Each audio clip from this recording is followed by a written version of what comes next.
Now, 20,000 new apprenticeships are set to be created under new plans to fund training for young people and cut red tape for small businesses.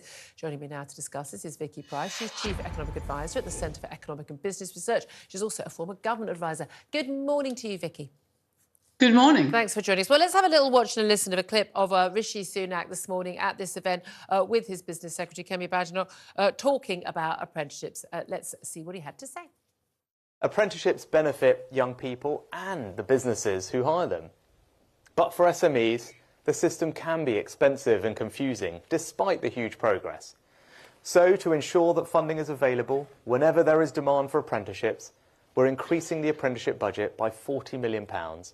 And for small businesses hiring young apprentices, we will now fund the cost of their training in full. We're not there yet, but we are absolutely moving in the right direction. So let's stick to the plan and build a better, brighter future together. The plan is definitely one of those quotes we're going to be hearing a lot of the next year.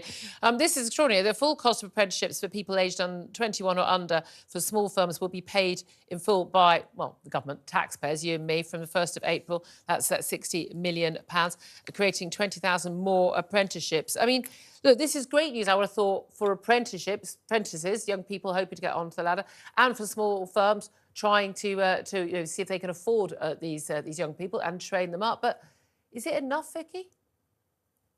It's a very good question. Actually, the amount of money isn't huge, but I think what it does is it incentivizes perhaps, more firms to look at how they can train their people, because it takes away some of the burdens that are there. They're more important because until now, small firms had to, put a certain amount of money for that training themselves. So they did get quite a lot through the apprenticeship levy, which is paid for by the big firms, which put a certain percentage of their overall bills for payroll into that 0.5%. The government tops it up by an extra 10% themselves of the overall amount.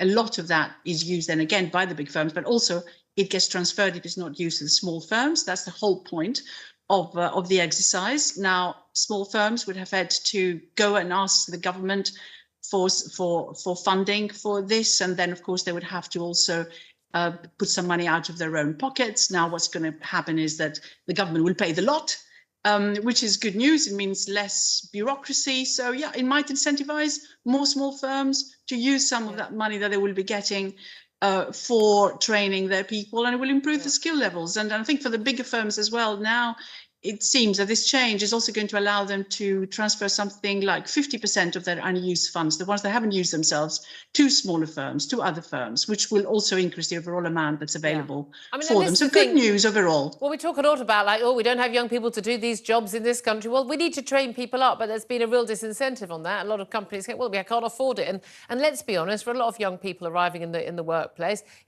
with all due respect, they're a big workload for their colleagues, and they're not much use quite early on. And so it is actually a big burden for businesses. There's also this talk about, cutting red tape and also raising the VAT threshold up to 90,000, a point at which basically any firm, once you're taking in more than 85,000 previously, you had to start charging VAT of 20% on everything you did, basically putting your prices up for all the customers you've already got. And we can see the huge bunching of small businesses under that 85% now, or £85,000, sorry, now it's going to be £90,000 threshold, where companies just go, it's not worth my while. Unless I could sort of treble my income, I'm going to lose so much business by putting my prices up by 20% that it's not worth my while. Isn't any threshold going to be a problem in terms of preventing small businesses from growing?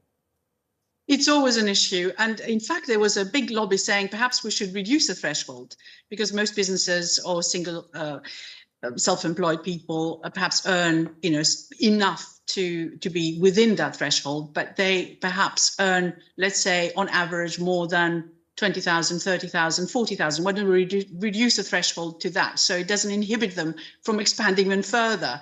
So, because obviously, if you set it quite, at any level, there would be this problem. Anything that's more than a one-man band, then you're basically going to have VAT. Yeah.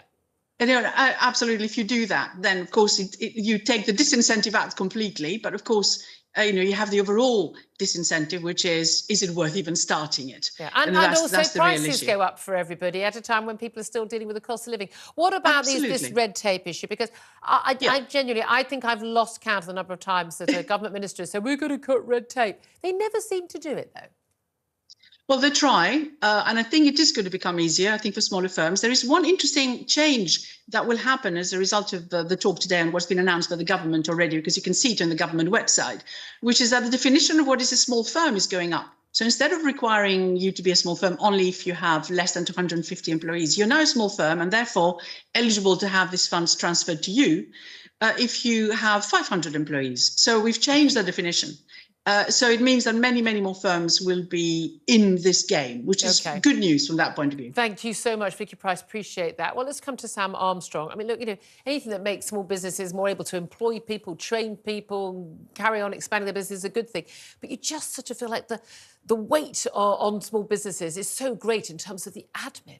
Yeah, and this, no doubt, good move, good steps, but it does feel a bit small fry, doesn't it? And It doesn't everything that the government does feel like that, though? It does right now, but this is not the sort of actions, this is what I keep saying, of a Prime Minister that's genuinely trying to do everything We need something a bit more possible gung-ho, a bit more big statements, big messages, not like sort of messing around at the edges. That's the key thing, isn't it? There's people feel they want to have a big message about letting the economy grow. I don't think the average red wall voter is honestly thinking that much about the regulatory form filling out that medium-sized businesses are having to do.